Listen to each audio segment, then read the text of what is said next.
నమస్కారం. ప్రతిధ్వనికి స్వాగతం. సరదాగా కిక్ కోసమో థ్రిల్ కోసమో మొదలయ్యే మత్తుమందుల అలవాట్లు యువత పాలిట శాపాలుగా మారుతున్నాయి. డ్రగ్స్ విషవలయంలో చిక్కుకుంటున్న యువత కెరీర్ సర్వనాశనం అవుతోంది. డ్రగ్స్ వ్యసనాల్ని వదులుకోలేని కొందరు బలవన్మరణాలకు పాల్పడుతున్నారు. ఇలాంటి వారిని బయటపడేసేందుకు ప్రభుత్వాలు, సామాజిక సంస్థలు తమ వంతుగా కృషి చేస్తున్నాయి. అయినా డ్రగ్స్ మాఫియా ఆగడాలు అంతం కావటం లేదు. అసలు పోలీసులు, నిఘా సంస్థల కళ్లు కప్పి గంజాయి, డ్రగ్స్ తయారీ ఎలా జరుగుతోంది? మాదక ద్రవ్యాల వినియోగం వల్ల ఏర్పడే మానసిక, శారీరక అనార్థాలేంటి? చిన్నపిల్లలు, విద్యార్థులు, యువత బంగారు భవిష్యత్తును నాశనం చేస్తున్న మత్తుమందుల సరఫరాను సమర్థంగా అడ్డుకోవడం ఎలా? ఇదే అంశంపై నేటి ప్రతిధ్వని చర్చలో పాల్గొంటున్న వారు డాక్టర్ నవీన్ కుమార్ దగుడు గారు, మానసిక వ్యాధుల నిపుణులు, consultant psychiatrist. Professor P Ravinder Goud గారు, ఆయుర్వేద వైద్యులు, counselling psychiatrist. Right, Naveen Kumar గారు, బంగారు భవిష్యత్తు కలిగిన యువత, బాలబాలికలు ఈ గంజాయి, డ్రగ్స్ వంటి మత్తు పదార్థాలకు అలవాటు పడుతున్న పరిస్థితికి అసలు కారణం ఏంటి? ఇంత సులభంగా వారికి మత్తు మందులు ఎలా లభిస్తున్నాయి? ఎస్ అండి, ఈ మత్తు పదార్థాలు ఈ మధ్యకాలంలో మనము చిన్నపిల్లల్లో విరివిగా అందుబాటులో వస్తున్నాయంటే ప్రధానంగా వాళ్ళకు దొరికే ఛానల్ ఏమిటంటే పక్కనున్న మళ్ళీ ఇంకొక స్నేహితుడో, పక్కనున్న వేరే పర్సన్, వాళ్ళ క్లోజ్ పర్సన్స్, వీళ్ళ ద్వారానే మత్తు పదార్థాలు వీళ్ళకి చేరుతుంటాయి.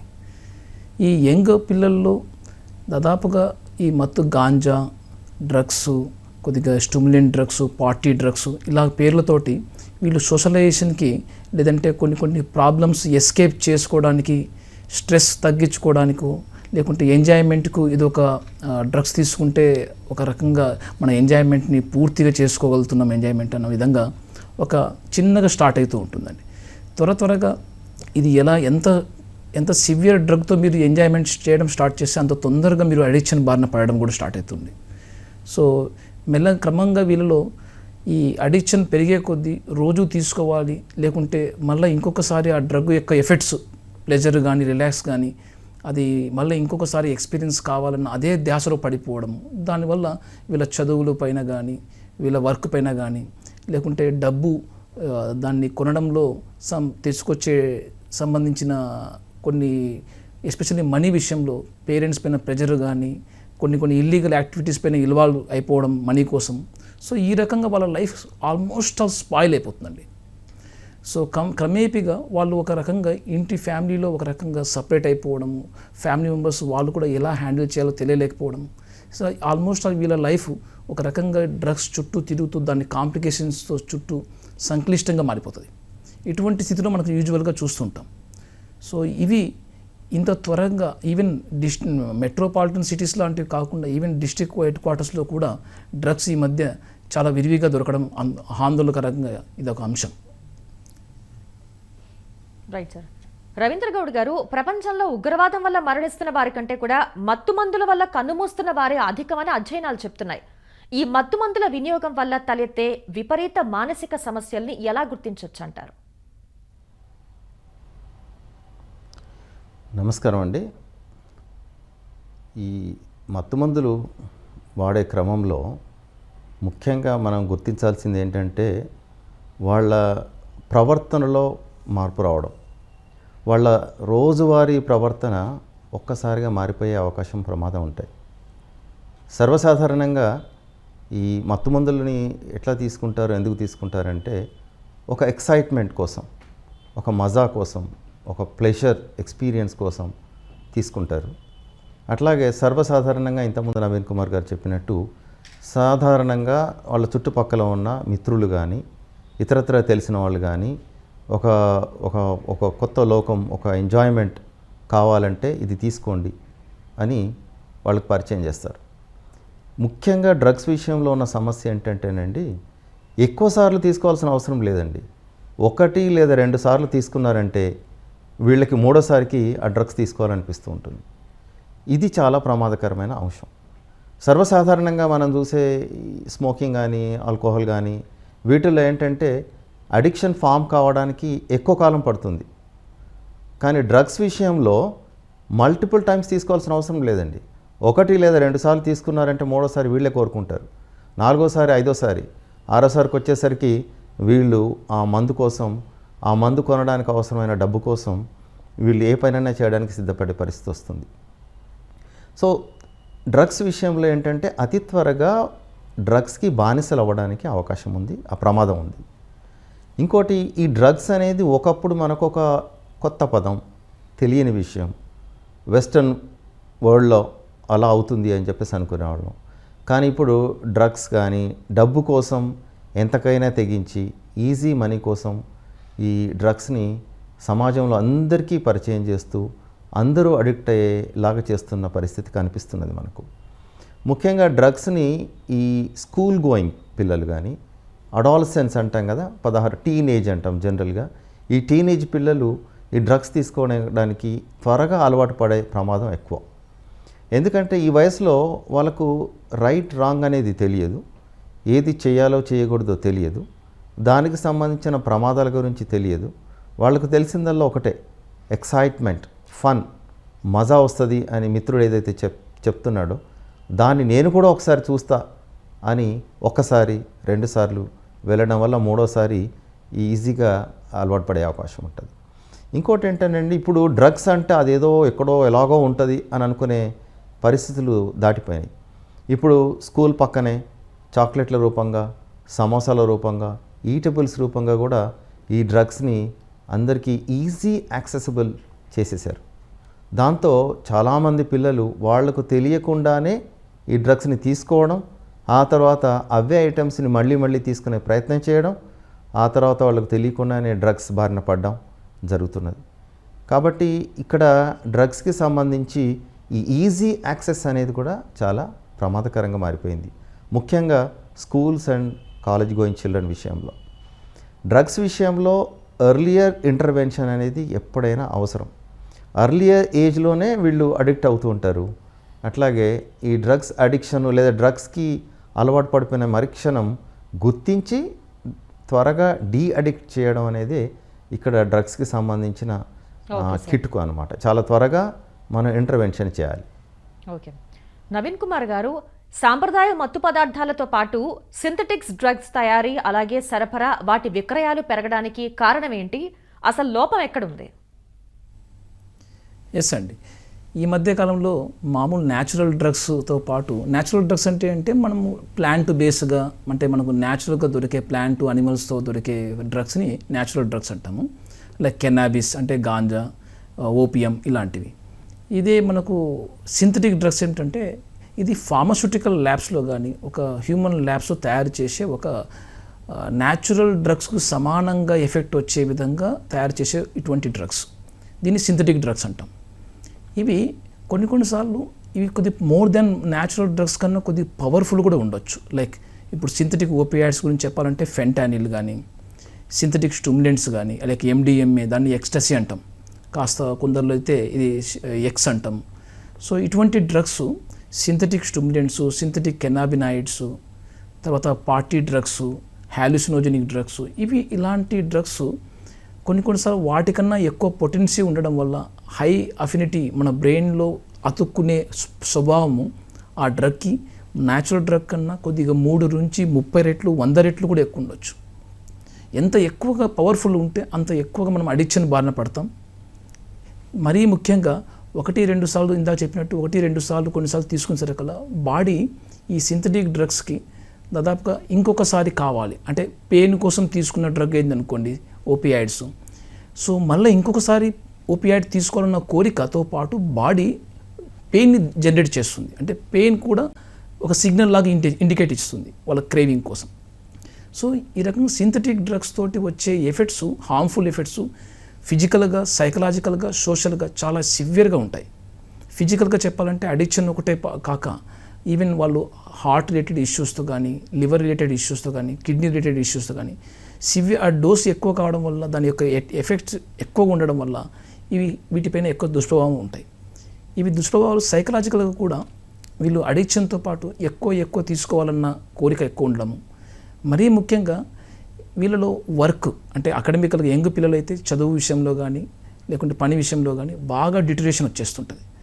మరి వీళ్ళలో డ్రెస్సింగ్ ప్యాటర్న్ బాగా ఇంపేర్మెంట్గా కనిపిస్తుంది. అంటే సరిగ్గా డ్రెస్ వేసుకోకపోవడము, నిద్ర విషయంలో లేటుగా పడుకోవడము, లేటుగా లేయడము, ఎమోషన్స్ విషయంలో చాలా ఈజీగా ఇరిటేట్ అయిపోవడము, ఎక్కువగా కోప్పడము, అగ్రెషన్ బిహేవియర్ ఈజీగా చూపించడము, తర్వాత మనీ విషయంలో చాలా సీక్రెటివ్గా చీటింగ్ లాగా వాళ్ళ ప్రవర్తన స్టార్ట్ అవ్వడం జరుగుతుంటుంది. ఇవన్నీ కూడా ఒక రకంగా ఈ డ్రగ్స్కి, మరీ ముఖ్యంగా సింథటిక్ డ్రగ్స్కి కొద్దిగా వీళ్ళు దారిన పడుతున్నారేమో. ఇవన్నీ కొన్ని సైన్స్ అంటాం, ఒక సిమ్టమ్స్ లాగా, సైన్స్ లాగా మనం అడిక్షన్ని మనం పసిగట్టవచ్చు. Okay, so ya please. Ravindra Goud garu, drugs, గంజాయి వంటి వ్యసనాల ఊబిలో కూరుకుపోయిన వారు అసాంఘిక కార్యకలాపాల ఉచ్చులో చిక్కుకుంటున్న ఘటనలు వెలుగు చూస్తున్నాయి. ఇలాంటి వారిని ముందుగానే గుర్తించడం ఎలా? ఇప్పుడు పిల్లలు కానివ్వండి, టీనేజ్ పిల్లలు కానివ్వండి, డ్రగ్స్ తీసుకుంటున్నారు అంటే, ఈ డ్రగ్స్ తీసుకుంటున్నప్పుడు కొన్ని లక్షణాలు మనం తల్లిదండ్రులందరికీ, టీచర్స్ కానివ్వండి, ఈ స్టేక్ హోల్డర్స్ అందరికీ తెలిసి ఉండడం అవసరం. డ్రగ్స్ తీసుకునే క్రమంలో ఇప్పుడు డాక్టర్ నవీన్ కుమార్ గారు చెప్పినట్టు వాళ్ళ ప్రవర్తనలో మార్పులతో పాటుగా కొన్ని క్యారెక్టరిస్టిక్ స్మెల్స్ కూడా ఉండొచ్చండి వాళ్ళ దగ్గర. సో కొన్ని మందులు తీసుకుంటున్నప్పుడు కొన్ని ఆ కెమికల్స్కి సంబంధించిన స్మెల్స్, ఎక్స్ట్రీమ్ స్మెల్స్, ఈ రకరకాల స్మెల్స్ వాళ్ళు కన్సీల్ చేయడానికి, అంటే దాచిపెట్టడానికి వాళ్ళు పర్ఫ్యూమ్స్ వాడడం, వాళ్ళు ఏదైనా పాన్ వేసుకోవడం, వాళ్ళు ఇతరట్లా మాస్కింగ్ థింగ్స్ ఏమైనా చేస్తూ ఉండొచ్చు. లేదా ఈ ఈ స్మెల్ కనిపిస్తుందేమో అని చెప్పేసి వాళ్ళు తప్పించుకు తిరగడం, మోస్ట్ ఆఫ్ ద టైమ్స్ వాళ్ళు బయట తిరగడం, ఇలాంటివి చేస్తుంటారు. అట్లాగే ఇప్పుడు ఈ అసాంఘిక కార్యకలాపాలకు ఎందుకు పాల్పడుతూ ఉంటారు అంటే, వాడికి తగినంత డబ్బు ఉండదు. డ్రగ్స్ని ఒక్కొక్కటి పరిచయం చేసుకుంటూ పోతూ ఉంటారు వీళ్ళు, డ్రగ్ పెడ్లర్స్. సో కొంచెం ఆ కిక్ కోసం, ఆ ఎక్సైట్మెంట్ కోసం వీళ్ళు ఖర్చు పెట్టాలంటే అది చాలా ఖరీదైన వ్యవహారం. ఈ ఖరీదైన వ్యవహారం కోసం వాళ్ళు ఏం చేస్తారంటే, వాళ్ళే డ్రగ్ పెడ్లర్స్గా మారుతారు. ముఖ్యంగా వాడికి ఒక డోస్ కోసం అని చెప్పేసి వాడు ఇంకో నలుగురికి 4 డోస్ అమ్మిచ్చాడు అనుకోండి, తద్వారా వాడికి ఆ డ్రగ్ డోస్ వాడికి ఫ్రీ అవుతుంది, లేదా నెక్స్ట్ డ్రగ్ డోస్ కూడా వాళ్ళకి ఫ్రీగా ఇచ్చే అవకాశం ఉంటుంది. ఇప్పుడు 1+1 మార్కెట్లో స్కీమ్ లాగా అనమాట. సో ఇది డ్రగ్స్ అమ్మడం అనేది నిషేధం కాబట్టి సహజంగానే వీళ్ళు ఖచ్చితంగా పోలీసుల బారిన కానీ, కేసుల బారిన కానీ పడవచ్చు. అట్లాగే డ్రగ్ ఇన్ఫ్లుయెన్స్లో వాళ్ళ సోషల్ కంట్రోల్స్ ఏవైతే మనం అన్ని నేర్చుకుని ఉంటామో, ఆ కంట్రోల్స్ ఏవి లేకుండా ఒక అండర్ ద డ్రగ్ ఇన్ఫ్లుయెన్స్, ఒక ఎక్సైటెడ్ బిహేవియర్ తోటి వాళ్ళు ఇతరులతో పోట్లాట్లకు దిగడం కానివ్వండి, లేదంటే స్పీడ్గా డ్రైవ్ చేయడం, కార్ కానీ బైక్ కానీ డ్రైవ్ చేయడం కానివ్వండి, ఇతరత్ర వాళ్ళ డెసిషన్ మేకింగ్ అనేది, థాట్ ప్రాసెస్ అనేది కంట్రోల్ తప్పి వాళ్ళు అసాంఘిక కార్యకలాపాలు కానీ, లేదా అసహజమైన ఈవెన్ సెక్షువల్ అఫెన్సెస్ కానివ్వండి, ఇతరత్ర అఫెన్సెస్ కానీ, వాళ్ళు దాడులు కానీ చేయడం జరగవచ్చు.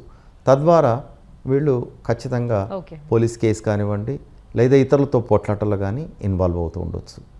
నవీన్ కుమార్ గారు, ఆల్కహాల్, డ్రగ్స్కు అలవాటు పడిన వారి శరీరంలో రోజు రోజుకు ఎటువంటి మార్పులు వస్తాయి?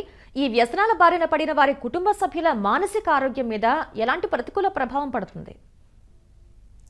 ఎస్ అండి, ఇది ఒక డాక్టర్గా, ఎస్పెషల్లీ అడిక్షన్ సైకాట్రిస్ట్గా నేను ఈ ఆల్కహాల్, ఈ డ్రగ్స్ తీసుకోవడంలో క్రమంగా వాళ్ళలో చేంజెస్ మనం ప్రజలకు, ఎస్పెషల్లీ కామన్ జనాలకు కూడా అర్థమయ్యే విధంగా చెప్పాలనుకుంటే, ఇది నువ్వు తీసుకుంటున్న ఫస్ట్ ఒక పెగ్ లేకుంటే ఒక డోస్ ఆఫ్ డ్రగ్ ఒక 1 month, ఒక 6 months, ఒక 1 year తర్వాత ఆ ఒక్క పెగ్గుతోటి నీకు ప్రెజర్ సాటిస్ఫై కావట్లేదు అంటే క్రమంగా మీ బ్రెయిన్ యొక్క టాలరెన్స్ పెరుగుతుందని అర్థం. మెల్లమెల్లగా ఒక రోజు నువ్వు ట్రై చేస్తున్నావు స్టాప్ చేయడానికి, ఒక 4-5 రోజులు స్టాప్ చేస్తున్నావు కంటిన్యూ తీసుకున్న తర్వాత విపరీతమైన బాడీలో డిస్కంఫర్టు, వీక్నెస్సు, ట్రెమర్సు, అంటే చేయి ఊగడము, కదలికలు రావడము, నిద్ర పట్టకపోవడము, ఇలాంటి లక్షణాలు వస్తుంటాయి. మరీ ముఖ్యంగా వీళ్ళలో మానసికంగా కూడా ఈరోజు ఖచ్చితంగా తాగకూడదు అనుకునే కొద్దీ వాళ్ళ విల్ పవర్ తగ్గిపోయి మళ్ళీ సాయంత్రం కల్లా మళ్ళీ తీసుకోవడం జరుగుతూ ఉంటుంది. ఇవి కొంతవరకు ఫిజికల్గా చూసినా కూడా ఓవర్ పీరియడ్ ఆఫ్ టైం వాళ్ళలో ఉన్న చేంజెస్ మెల్లమెల్లగా వాళ్ళ యొక్క లివర్ యొక్క ఫంక్షన్స్ కానీ, కిడ్నీ ఫంక్షన్స్ కానీ, వేరే బాడీ పార్ట్స్ ఫంక్షన్స్ కానీ స్లోగా ఎక్కువ అయ్యే మోతాదు కొద్దీ ఫ్యాటీ లివర్ సిరోసిస్, గ్యాస్ట్రిక్ అల్సర్సు, మెల్లమెల్లగా ఈ మెడికల్ ప్రాబ్లమ్స్ ఎక్కువైతూ వస్తుంటాయి. డాక్టర్సు, వాళ్ళ ప్రైమరీ డాక్టర్సు 1-2 సార్లు వాళ్ళు కన్సర్న్స్ ఎక్స్ప్రెస్ చేయొచ్చు, because of alcohol, because of smoking, లేకుంటే డ్రగ్స్ వల్ల మీకు ఈ హార్మ్స్ వస్తున్నాయి అని చెప్పడం, అయినా కూడా వాళ్ళు కంట్రోల్ చేసుకోలేకపోవడం. సైకలాజికల్గా కూడా వీళ్ళలో క్రమంగా వాళ్ళు ఒక రిజిడిటీ పెరుగుతూ వస్తుంది. పలానా పార్టీ అయ్యాం, డ్రగ్స్ కావాలి. పలానా చోట స్ట్రెస్ అయిపోయాం, డ్రగ్స్ కావాలి. నలుగురితో కలిశాము, మళ్ళీ ఒక ఆల్కహాల్, డ్రగ్స్ కావాలి. ఇలా మెల్లమెల్ల వాళ్ళ లైఫ్ చుట్టూ ప్రతి ఈవెంట్కి ఆల్కహాల్, డ్రగ్ ఏదో ఒక చాయిస్కి వాళ్ళు సక్కం అయిపోతూ ఉంటారు. ఎమోషనల్గా ఫ్యామిలీ పరంగా చూసినా కూడా ఈజీగా వీళ్ళు అగ్రెషన్ కానీ ఇరిటేట్ కానీ అయిపోవడం జరుగుతుంటుంది. అంటే చిన్న చిన్న కారణాలు, అంటే ఈరోజు తొందరగా ఇంటికి రా అని చెప్పినా కూడా అదొక కారణం ఇవ్వచ్చు వాళ్ళకు. అంటే నన్ను అదే పనిగా స్పెసిఫికల్గా ఎందుకు అడుగుతుంది, అంటే నా మీద ఇష్టం లేక అడుగుతుంది, ఏదో అనుమానంతో అడుగుతుంది అన్న ఒక కారణంతో నాకు ఈమె ప్రతిసారి కూడా విసిగిస్తుంది అన్న ఒక నెపంతో మళ్ళీ వాళ్ళు డ్రగ్స్ తీసుకోవడం జరుగుతాయి. అంటే సార్ ఇలా మత్తు మందుకు అలవాటు పడిన వారి బిహేవియర్ వల్ల కుటుంబ సభ్యుల మీద ఎలాంటి ప్రభావం పడుతుంది సార్? Yeah, absolutely.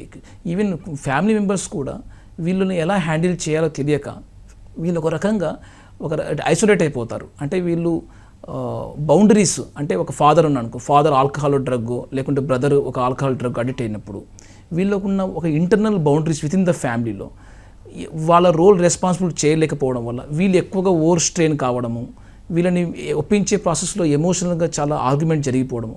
సో ఎవెన్చువల్గా వీళ్ళ డిప్రెషన్, ఎవెన్చువల్గా వీళ్ళ ఒక యాంగ్జైటీ వాతావరణం క్రియేట్ అయిపోతుంది ఫ్యామిలీలో. ఫ్యామిలీ ఒక రకంగా డిస్ఫంక్షన్కి గురైపోవడం జరుగుతుంది.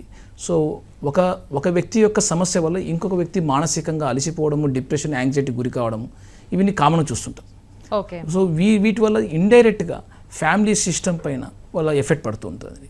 ఓకే. సో ఇటువంటి వాళ్ళ మానసిక వ్యధని తీర్చుకోవడానికి వీళ్ళు చూసా ఆ డ్రగ్ తోటి ఉండే ఫస్ట్ ఇనీషియల్ కొన్ని స్టేజ్లో ప్రాబ్లం జరగనంత వరకు వాళ్ళు తీసుకుంటున్న చాయిస్ కరెక్ట్, ఓన్లీ మనీపరి లాసు లేకుంటే టైం స్పెండ్ చేయకపోవడం, ఇటువంటి లాసెస్ చూస్తుంటారు. సో వీళ్ళు చెప్పినా కన్విన్స్ కానప్పుడు ఫ్యామిలీ వాళ్ళ యొక్క వ్యధ చాలా ఎక్కువ ఉంటుంది. వీళ్ళలో కొందరిలో దాదాపు డొమెస్టిక్ వైలెన్స్ కూడా జరిగిపోతుంటుంది. Yes sir. రవీందర్ గౌడ్ గారు, యువశక్తిని నిర్వీర్యం చేస్తూ అనర్థాలకు, అరాచకాలకు కారణమవుతున్న ఈ మత్తుమందుల విపత్తును అరికట్టడంలో తల్లిదండ్రులు, విద్యాసంస్థలు ఎలాంటి పాత్ర పోషించాలంటారు? చాలా గురుతరమైన బాధ్యత ఉందండి. అంటే పేరులోనే ఉంది, టీచర్లు అంటే గురువులుగా, అట్లాగే తల్లిదండ్రుల మీద కూడా బాధ్యత ఉంది. తల్లిదండ్రులు బాధ్యత కాదు, తల్లిదండ్రులు డైరెక్ట్గా సఫరర్స్ కూడా. ఇక్కడ పిల్లలు చాలాసార్లు వాళ్ళు తెలియకుండానే అందులోకి ఊబిలోకి లాగబడినట్టుగా లాగబడతారు. వాళ్ళకి సరదా కోసం పరిచయం చేయడం కావచ్చు, లేదా ఎక్సైట్మెంట్ సీకింగ్ కోసం వాళ్ళే తీసుకోవడం కావచ్చు. కానీ ఒకసారి ఊబిలోకి దిగబడిన తర్వాత ఎలాంటి వాళ్ళైనా కూడా సమస్య ఒకటే. అది ఆర్థికపరమైన సమస్య కావచ్చు, ఆరోగ్యపరమైన సమస్య కావచ్చు, సామాజిక సాంఘికపరమైన సమస్య కావచ్చు, లీగల్ ప్రాబ్లం కావచ్చు. సో ఈ ప్రాబ్లమ్స్ని బయటపడేయాలంటే తల్లిదండ్రులు ఖచ్చితంగా సపోర్టివ్ రోల్ తీసుకోవాల్సిందే. అట్లాగే టీచర్స్ కూడా విజిలెంట్గా ఉండాలి. ముఖ్యంగా మనం ఇంతకుముందు చెప్పుకున్నట్టుగా ఈ డ్రగ్స్కి అడిక్ట్ అయ్యే వాళ్ళ ఏజ్ గ్రూపు సర్వసాధారణంగా teenage group, college and teenage group. ఈ స్కూలింగ్లో కానీ ఎవరి పిల్లల యొక్క ప్రవర్తనలో ఏమైనా తేడా ఉన్నట్లయితే, ముఖ్యంగా వాడు హుషారుగా ఉండేవాడు కాస్త డల్ అయిపోయాడు, లేదా ఎవరితో కలవకుండా అయిపోయాడు, లేదా ఇరిటబుల్గా ఫీల్ అవుతున్నాడు, లేదా ఎక్సైట్మెంట్ తోటి వాళ్ళని వీళ్ళని కొట్టడమో లేకపోతే అట్లాంటి అరాచకంగా ప్రవర్తిస్తున్నాడు అంటే, ఇంతకుముందు చక్కగా ఉన్న విద్యార్థి సడన్గా ఇలా వింతగా ప్రవర్తిస్తున్నాడు అంటే టీచర్స్ షుడ్ సస్పెక్ట్, అంటే ఇలాంటిది ఏమన్నా అవుతుందేమో చూడాలి. ఈ విషయాల్ని ప్రిన్సిపల్తో, స్కూల్లో ప్రిన్సిపల్తో చర్చించడం కానీ, ఇతరత్ర టీచర్స్తో మాట్లాడడం వల్ల వాళ్ళు కూడా అదే అభిప్రాయం కలిగి ఉండడం జరిగి ఉంటే వెంటనే తల్లిదండ్రులకు అలర్ట్ చేయడం మంచిది. Okay sir. అట్లాగే తల్లిదండ్రులు కూడా మామూలుగా ఈ పిల్లలు ఎలాంటి పిల్లలు ఇలాంటి ఎక్సైట్మెంట్ సీకింగ్ బిహేవియర్ ఉన్నారో వాళ్ళ పట్ల మరింత జాగ్రత్తగా ఉండడం మంచిది. తల్లిదండ్రులు ఎప్పుడైనా కూడా ఈ డ్రగ్స్ కానివ్వండి, ఆల్కహాల్ కానివ్వండి, ముఖ్యంగా వ్యసనాలుగా చెప్పబడే విషయాలలో తల్లిదండ్రులు ఎంకరేజింగ్గా ఉండకూడదు, సపోర్టివ్గా ఉండకూడదు. ముఖ్యంగా వాళ్ళు కూడా అలాంటివి ఫాలో అవ్వకుండా ఉండడం చాలా చాలా మంచిది. దురదృష్టవశాత్తు మనకు మీడియా, సినిమాలు లాంటి మీడియాలో కూడా డ్రగ్స్ కానీ ఆల్కహాల్ కానీ తీసుకోవడం అనేది ఒక తెలిసి కానీ కావాలని కానీ, లేదా గ్లామర్ పాయింట్ అనుకోండి, లేదా అందరూ చూస్తున్నారని చెప్పుకునే రీజన్ కానివ్వండి, కానీ ఒక రకంగా గ్లామరైజ్ చేయడం జరుగుతుంది. హీరోలు సినిమాల్లో పార్టీలని డైరెక్ట్గానే అందరూ కూర్చొని మందు మీద జోకులు వేయడం, అందరూ మందు పార్టీలో కూర్చొని దాన్ని గ్లామరైజ్ చేయడం, ఇలాంటివన్నీ కూడా ఏమైందంటే సొసైటీ యాక్సెప్ట్ చేసేస్తుంది అని ఒక ఫాల్టీ మెసేజ్ వెళ్ళిపోతున్నది. ఓకే. ఇంకోటి, దురదృష్టవశాత్తు సొసైటీ అంగీకరించినా అంగీకరించకపోయినా ఒకసారి అడిక్ట్ అయిపోయిన తర్వాత ఎవరైనా ఒకటేనండి. అడిక్షన్ నుంచి బయటపడడానికి చాలా కష్టమవుద్ది. అడిక్షన్ నుంచి బయటపడడం అసాధ్యం కాకపోవచ్చు, కానీ అడిక్షన్ నుంచి బయటపడేయడానికి చాలా ఒత్తిడికి గురి కావాల్సి వస్తుంది తల్లిదండ్రులు కానీ, అడిక్షన్కి గురైన పిల్లలు కానీ. Right sir. సో అడిక్షన్ కోసము మనం చేసే ఎఫర్ట్ అంతా డబ్బుతో కూడుకున్నది, ఒత్తిడితో కూడుకున్నది. ముఖ్యంగా తల్లిదండ్రులు మా పిల్లవాడు లేదా పిల్లలు డ్రగ్స్కి అడిక్ట్ అయ్యారు అని చెప్పుకోలేరు. చెప్పుకోవడం వల్ల సానుభూతి రాదు. పైగా ఒక రకమైన క్రిటిసిజం కానీ, ఒక రకమైన సింపతి కానీ సమాజం చూపించడానికి భరించలేదు. Okay sir. కాబట్టి తల్లిదండ్రులు ఎప్పుడూ నిత్యము పిల్లల కదలికల పట్ల విజిలెంట్గా ఉండడం చాలా చాలా అవసరం అండి. రైట్. ముఖ్యంగా తల్లిదండ్రులు పిల్లలకి అవసరానికి మించి డబ్బులు ఓకే సార్. ఇవ్వకూడదు. Okay sir. Naveen Kumar garu, madam Naveen Kumar గారు, యా ఒకప్పుడు మెట్రో నగరాలకు మాత్రమే పరిమితమైన ఈ డ్రగ్స్ క్రమంగా ద్వితీయ శ్రేణి నగరాలు అలాగే గ్రామాలు కూడా విస్తరిస్తున్నాయి. విదేశీ డ్రగ్స్ తో పాటు స్థానిక ఫార్మా కంపెనీల్లో అడ్డాలు పెట్టి తయారు చేస్తున్న ఈ మాదక ద్రవ్యాల మాఫియాను ఎలా కట్టడి చేయాలంటారు సార్? క్లుప్తంగా చెప్పండి సార్. ఎస్ అండి, మనకు ఇప్పుడున్న ఈ drugs and cosmetic act rules కానీ, ఎన్డీపీఎస్ యాక్ట్ రూల్స్ కానీ, ఇవి చాలా బలవంతమైన చట్టాలు. ఇవి ప్రికర్సర్ కెమికల్స్ అంటారు. అంటే ఒక డ్రగ్ తయారు కావడానికి ముందు కొన్ని chemicals, natural and precursor chemicals తోటి మ్యానుఫ్యాక్చరింగ్ జరుగుతూ ఉంటుందండి. వీటిపైన ఒక మానిటరింగ్ కానీ, లేకుంటే వీటిపైన అనాలిసిస్, డ్రగ్ టెస్టింగ్ కానీ, తర్వాత marketing, purpose of the indications కానీ, ఒక రకంగా చట్టపరంగా ఇవి జరగాలి. కొన్నిసార్లు ఎస్పెషల్లీ మన దురదృష్టమో అదృష్టమో మనకు భారతదేశము ఒక 2 ప్రధాన ఓపియం తయారీ ప్రాంతాలు మన వరల్డ్లో ఏదైతే ఉన్నాయో, ఆఫ్ఘనిస్తాన్, ఈ belt, golden crescent, golden triangle అంటారు. ఈ రెండింటి మధ్యన మనం ఉన్నాం. సో ఓపియాయిడ్ డ్రగ్స్కి మనం చాలా ట్రాఫికింగ్ జరుగుతుంటుంది ఇక్కడ. దానికి పైగా మనకు ఫార్మాస్యూటికల్ ఇండస్ట్రీస్ బెల్ట్ చాలా స్ట్రాంగ్. సో మనము సౌత్ ఏషియాలో ద బిగ్గెస్ట్ సింథటిక్ స్టిమ్యులెంట్స్ తయారు చేసే ఒక కంట్రీ మనది. సో ఇటువంటి కంట్రీలో మనకు ఇక్కడ మ్యానుఫ్యాక్చరింగ్తో పాటు కొంత మిస్యూజు, కొంత అబ్యూజ్ జరగడంలో చాలా సహజంగా జరుగుతుంటుంది. సో వీటిని ఎక్కువగా అట్రాక్ట్ అయ్యేది యువత అండ్ పార్టీస్. స్ప్రెడ్ చేసేది పల్లెటూరు వాళ్ళకు స్ప్రెడ్ చేసేంతగా ఎందుకు ఎక్కువ ఉందని social media. Okay sir. So వాట్సాప్లో communication, availability of the drugs ఈజీగా దొరికిపోతుంది. వాటి యొక్క ఎఫెక్ట్స్, వాటి యొక్క డిస్కషను, థ్యాంక్ యూ, వీటి యొక్క పార్టీస్లో మనం విరివిగా చూడడం వల్ల ఎక్కువ మంది స్ప్రెడ్ అయిపోతూ వస్తుంది. వీటిపైన నిఘా మన ఎన్సీబీ కంట్రోల్ వారు, మనకు వాటితో పాటు లా అండ్ ఎన్ఫోర్స్మెంట్ డిపార్ట్మెంట్స్తో పాటు మరీ ముఖ్యంగా హెల్త్ డిపార్ట్మెంట్ కూడా వెరీ ఇంపార్టెంట్. మన లాంటి డాక్టర్స్ మనం వాళ్ళని గుర్తించి వాళ్ళు ట్రీట్మెంట్ చేయడంలో చాలా ఇంపార్టెంట్. రైట్ సార్, ధన్యవాదాలు సార్. నవీన్ కుమార్ గారు, రవీందర్ గౌడ్ గారు చర్చలో పాల్గొన్నందుకు. ఇది నేటి ప్రతిధ్వని.